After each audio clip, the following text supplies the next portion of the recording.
Výhry štvrťfinálové série sa museli odohrať v dodatočnom treťom zápase. My vám z nich prinášame exkluzívny zostrih. Vítajte pri ňom. Skorší termín sa začal hrať rozhodujúci zápas medzi The Newcomers a Angry Birds. Zápas bohatý na strely a pekné akcie na oboch stranách poznačila strelecká efektivita týmu The Newcomers. Ich vysoká výhra 13-3 a zatienila doposiaľ veľmi úspešné zápasy Angry Birds, ktorí tak v premiérovej sezóne končia. Divácky veľmi atraktívny súboj medzi tímom Rózy a Rytiermi priniesol opäť zaujímavé rozuzlenie, keď na začiatku vedli Rytieri. Tým Rózy ale výrazne otočil stav a vyhrával 3-1. Zásluhou ostrostrelca z diaľky Tibora Meliša ale Rytieri znížili, neskôr vyrovnali, aby napokon znovu viedli. Týmu Rózy sa ale opäť podarilo vyrovnať a tak sa muselo hrať predĺženie.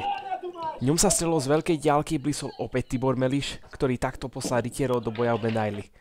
Bezprostredná pozápasová reakcia kapitána Rytierov hovorila o veľkej radosti. Tak určite sme to už tak trochu nečakali, lebo ten rešpekt tam bol obrovský napriek tej úvodnej výhre v základnej časti, lebo potom sme párkrát poprehávali s lepšími supermi, ale ani sám neviem, som veľmi šťastný, lebo v podstate hráme prvý rok UFL a náš cieľ bol možno playoff a chceli sme ísť do tých bojov o medaily, čo nám podarilo. Podarilo sa nám tam proti trojnásobnému hrajúcemu titulu, ktorý hral naozaj vynikajúco. A myslím si, že fanúšikovia mohli vidieť skvelé zápasy, proste dvojgólové rozdiely, hral sa takticky. Som veľmi spokojný a neviem, som spokojný.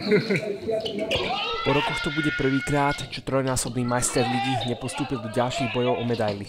Napriek tomu ale tým Rózy odohral peknú sériu a za svoju hru sa rozhodne nemusí hanbiť. Človek sa musí naučiť v živote ako prvé prehrávať asi a je to dôležité proste a nerobí si z toho ťažkú hlavu proste, však ešte sme si zahrali a nevyhrali, takže to je v podstate zahrali sme si, takže dobre.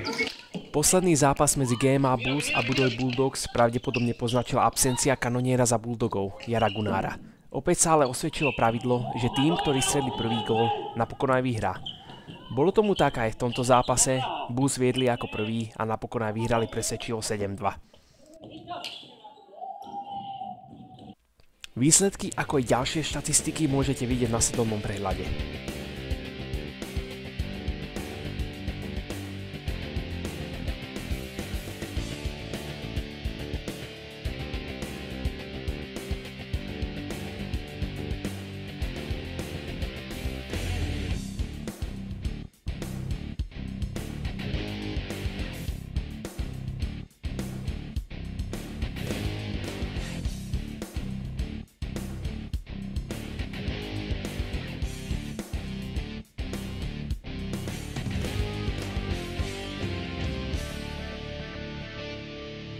Liga sa vracia už ďalší týždeň, kedy sa naplno rozbehnú semifinálové zápasy.